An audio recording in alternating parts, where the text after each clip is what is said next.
And the Chetopa City Council addresses the resignation of multiple police officers. KOIM News at 10 is next. Now at 10, a moment for history. After 2 days of voting, the Catholic Church elects a new pope. Plus, Catholic faithful in this area weigh in on the election of the first American pontiff, and fallout in Chetopa, Kansas after multiple police officers resigned from the force. The 4 states' most watched news starts now. After just 2 weeks after the death of Pope Francis, a new pope, Leo XIV, has been chosen as head of the Roman Catholic Church. This is KOIM News at 10. I'm Dow Quick. As Bradley Blackburn reports, the choice of an American brought jubilation from around the world, and for some, an element of surprise. About an hour after white smoke rose from the Sistine Chapel, the world met Pope Leo XIV for the first time. In that instant, Cardinal Robert Prevost became the first pontiff from the U.S. in the Catholic Church's close to 2,000-year history. I hope he's able to pull the whole world together. La pace sia con tutti voi. The first words Pope Leo spoke to the jubilant crowd at St. Peter's Square were, "Peace be with all you." And when I look at his face, I really have a good feeling. Even the first time I saw his face. Leo is the first American, but the 267th Pope to lead the Roman Catholic Church, and he was chosen on day 2 of the conclave here at the Vatican. Leo is seen as a progressive on many social issues. Overall, he is viewed as a centrist. Like Pope Francis, Pope Leo has spent time embracing marginalized groups like the poor. He has dual citizenship between the U.S. and Peru, where he served for years. He brings really a universality to his life experience, to his ministry, which I think will be keen to helping him reach out to all people. The 69-year-old Pope was born in Chicago. He went to Villanova in Pennsylvania, an Augustinian Catholic university where he studied math. Everyone's just kind of greeting each other, smiling, so we're very happy. In 2023, Pope Francis elevated his future successor to cardinal. Now he is the leader of the world's 1.4 billion Roman Catholics. Bradley Blackburn, CBS News, the Vatican. 135 eligible cardinals took part in the secretive voting process with no contact with the outside world. Their votes will not be revealed. 4 staters are also taking part in the celebrations of the new pope. St. Peter's the Apostle Catholic Church in Joplin rescheduled its Mass today so parishioners could come together and pray for the new pope. Community members gathered together in the chapel at Mercy Hospital for the historic occasion, not only celebrating a new voice in the Vatican, but the fact that he was American-born. Catholics in the 4 states say it's a monumental moment, not only for Catholicism, but for the United States. It's something Catholics of all ages experienced together. It's incredible to think that he is one of us, that he's like us. Chicago's not that far, and somebody who knows what it's like to be an American, and I think it's just an exciting moment. Father Brian says he anticipates a full and excited Mass this coming Sunday when more parishioners are able to come together. Let's check in with Chief Meteorologist Doug Hetty for a first look at the weather. Well, finally, we are going to get the showers and thunderstorms that we've had out of here, just kind of scattered about over the past couple days. It's going to cool down a little bit, so by morning we're going to be sitting into lower 50s, but we're going to actually get a really nice stretch of weather as we go through the next few days. Already by Friday afternoon, we should go into lower 70s, plenty of sunshine, a little light northeasterly breeze. Now, by Saturday morning, it gets kind of cool. We drop back into low to mid 40s, but we go into the mid 70s during the afternoon. All right, so for tonight, 60 by 11, I think our overnight low kind of dipping down into the mid 50s. And today, not bad. We hit 69 below our average high of 75 degrees. But of course, we're going to go back into the 70s the next few days. We're going to look at that weekend forecast coming up here in a bit. Yeah, we'll see you soon. A Southeast Kansas community loses 3 of its 4 police officers due to resignations and now leans to the county for law enforcement coverage. The Chetopa City Council held a special meeting today, to decide on temporary law enforcement coverage from the Labette County Sheriff's Department. This afternoon's meeting follows Tuesday night's heated Chetopa City Council meeting. At that meeting, 3 of the 4 officers of the police department resigned, including the police chief. Those resigning cited a hostile work environment and that they, quote, cannot in good conscience continue to work here. During this afternoon's meeting, it was agreed that the Labette County Sheriff's Office would provide day and night coverage free of charge for the first 2 months. So the agreement is that we would help them for 2 months until they got their office in order. And if it had to go beyond that, we could talk contracts. You know, by that time they should have enough officers that they won't need us to help. And that's what I hope anyway. You know, but we're still going to help them, you know, whether they're full house or not. The council agreed to let the resigning officers keep their custom body armor.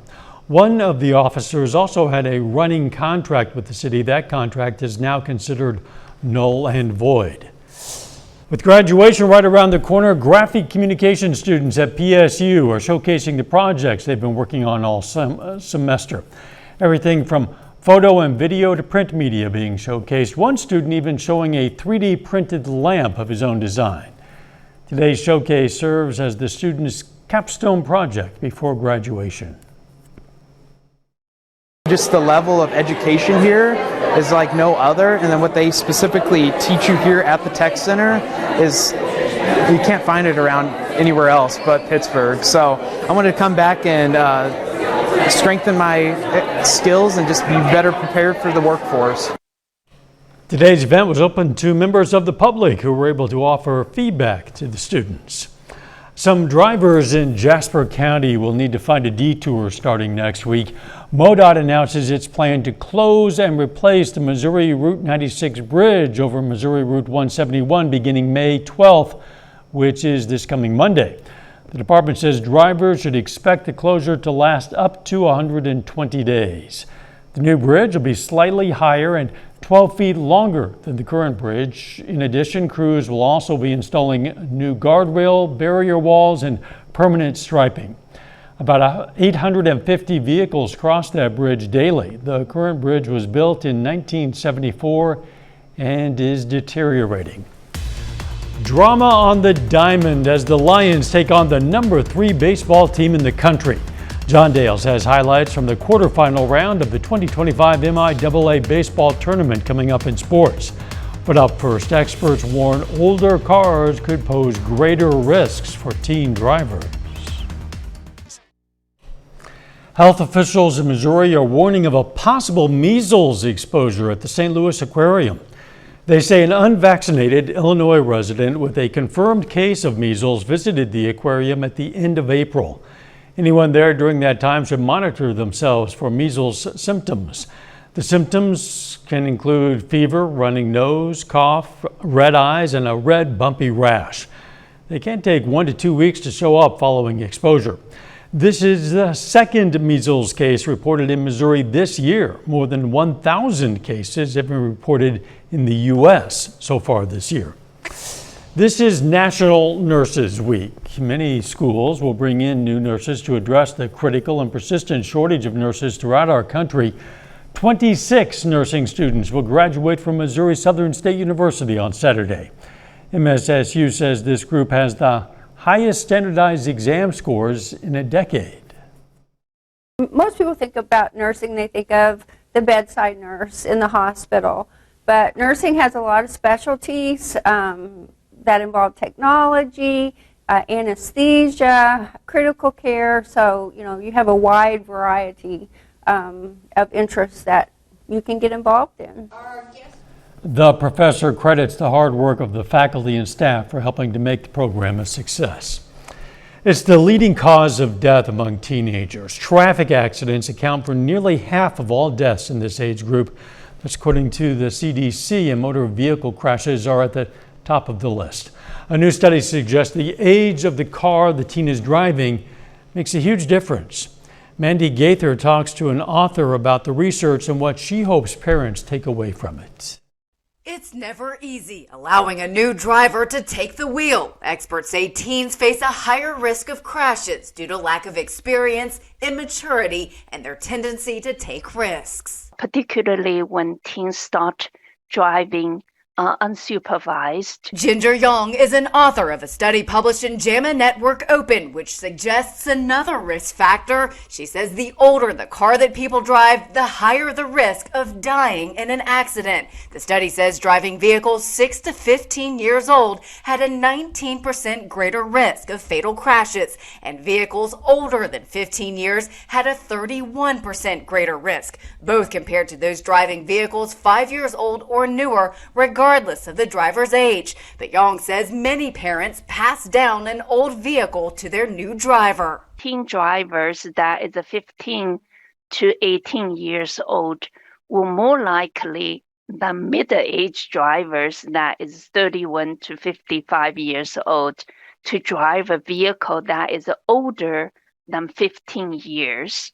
Young says the newer vehicles and driver assistance technologies can not only reduce crashes, but also their severity. And since parents often control what car their teen drives, she says teens should drive the safest vehicle available. If a newer model isn't in the budget, get frequent maintenance to ensure the car is running properly. When possible, seek out a car with driver assistance technologies and help them develop safe driving habits by educating teens on the dangers of risky driving.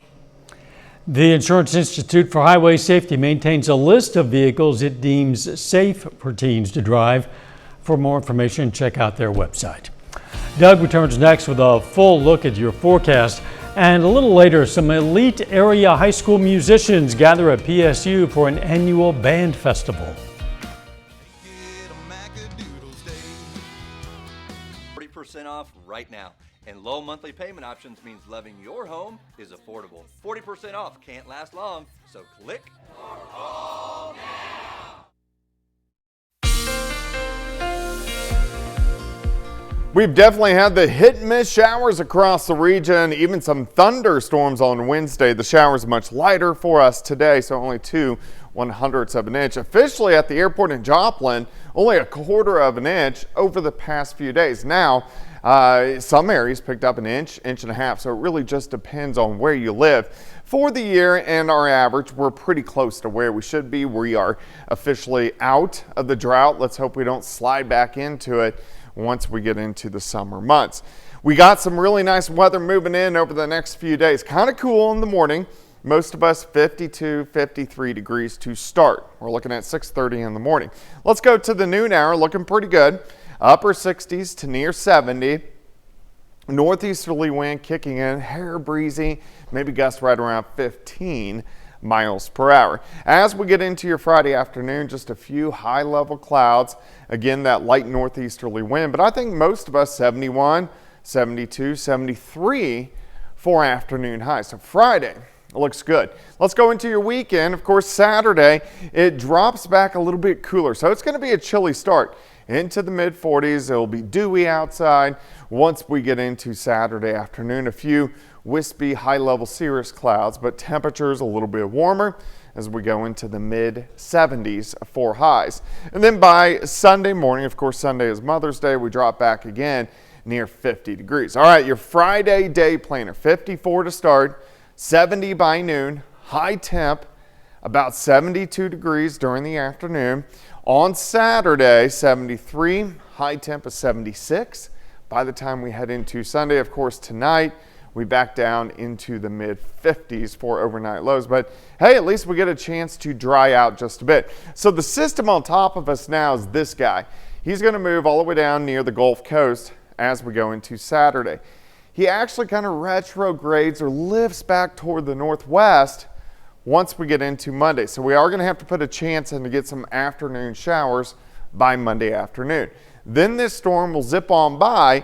Then we watch whatever happens late next week. We have the potential for strong to severe storms with a couple waves which roll out. On Wednesday, it's kind of our first low chance. I think we're going to be in a capped environment, but our chances may increase a little bit on Thursday. But I think our best chances start to move in Friday and then into Saturday. So we're going to have to watch that stretch for strong to severe thunderstorms. And then right behind it, we start to reload once again right around May 20th, May 21st. So severe weather chances at least low late next week, but will start to creep up as we head toward next weekend. It's May, so put it in the back of your mind. All right, 72 on Friday, 73 Saturday, 76 on Sunday. Let's go 78 on Monday with a few scattered showers. Now, all next week, nice warm up. It's going to feel like May. Temperatures into the mid-80s for highs. Doug, thanks. Music lovers make their way to the Bicknell Center in Pittsburgh to celebrate some elite area musicians. The annual 4-State Honor Band Festival struck up today. KOAM photojournalist Ty Parks takes us inside the showcase.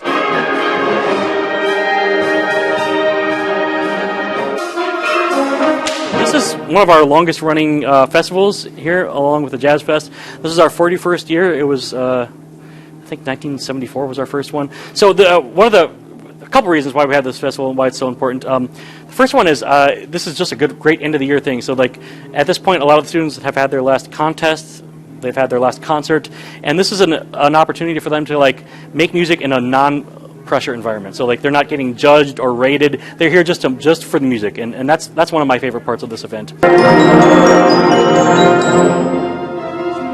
The other thing is we bring bands together from almost 40 schools from around the 4-state area, and a lot of them, like we arrange some very small schools. They might have like 17 people in their band to pretty big schools, but in this event they all come together and work together for one day and make music. So like if you imagine if there's someone in like a small school band, they get to play with a 100-piece band with some like world-class conductors on like some music that's harder than anything they would ever normally get to play. So like this is a chance for them to really like kind of stretch their legs and like challenge themselves in a way that they normally can't. So it's a fun kind of a end of the year event, but it's also a nice challenge for some of these talented students.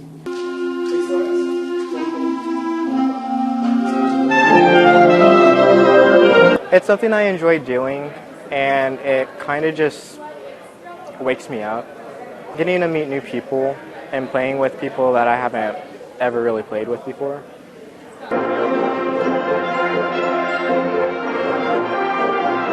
So music education is vital to creating a creative, independent, hardworking society.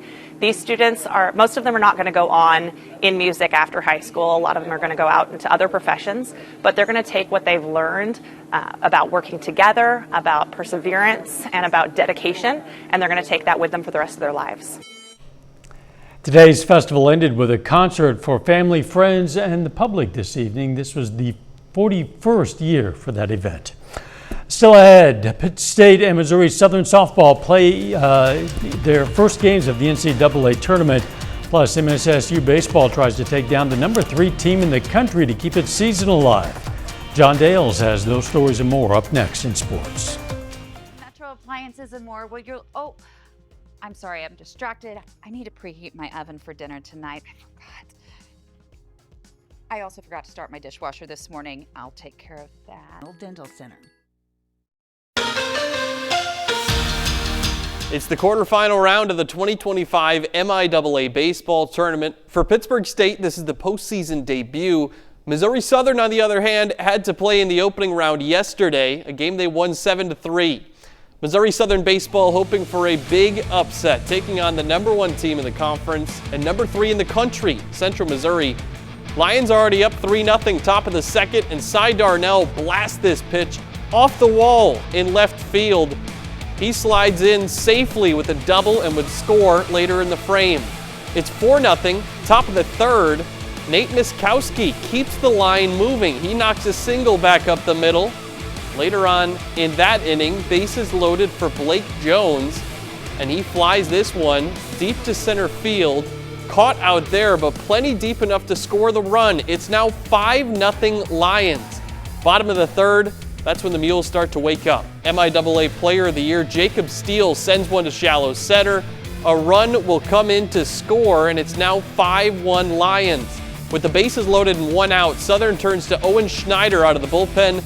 He strikes out the first man, then strikes out another. 2 huge outs, and the Lions escape from the jam, still up 5-1. From there on, it turns into the Owen Schneider show. In the 5th, the southpaw picks up 2 more swinging strikeouts.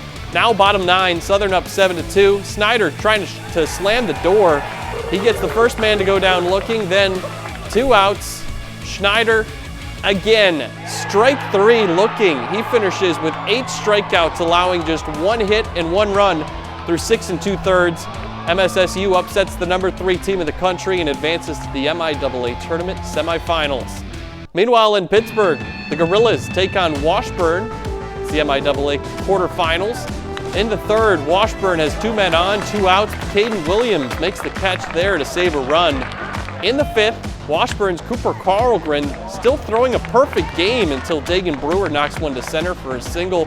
Gorillas can't capitalize. We're still scoreless. In the sixth, Nixon Brandon sends one to deep right. Bobbled out there a couple of times, but caught by Darian Duhan. Now with 2 outs, Jake Skaggs sends it over the second baseman's head to right, but again, PSU can't bring him home. Still looking for their first run in the seventh. Pitt State runner on third, 2 out. Hayden Dyer grounds to short, but the throw to first is wide. Gorillas score the first run of the game on an error. Ichabods respond in the next inning, though. They tie it up, then with a man on second. Cash J grounds one off the base at second. A run will score. Washburn up 2-1, and the Ichabods shock 2-seed Gorillas 2-1. That ends PSU's hopes of an MIAA championship. While their baseball teams are participating in the MIAA tournament, Missouri Southern and Pittsburgh State softball, each of them play their first games at their respective NCAA regionals, which is double elimination until only 1 of 4 teams remain. Missouri Southern loses a heartbreaker. The Lions fall to Augustana 2-1 in extra innings. Andrea Kane hits a walk-off double in the 10th inning for the Vikings. The Lions get held to just 4 hits as a team for the entire game. 2 of those belong to Kylie Jacks. Pittsburgh State softball loses a tight one as well. Gorillas fall to Rogers State 2-1. This was tied into the 5th inning. That's when Kaylee Lyon hits a go-ahead single for the Hillcats. That proves to be the game winner. Gorillas and Lions, both of them down to their last life. That's it for sports. We're back right after this. Hi, I'm Wade from Wade's Art. Fourth State Hero. Well, it's going to be a chilly night tonight. We drop back into the lower 50s for overnight low. 72 on your Friday, so it looks pretty good. 73 on Saturday, Mother's Day, up to 76 degrees. Couple pop-up storms or showers on Monday afternoon, but look at the 80s moving in all next week. Doug, thanks and thank you for joining us. Don't forget the morning show starts at 5 a.m. and let's make it a great tomorrow.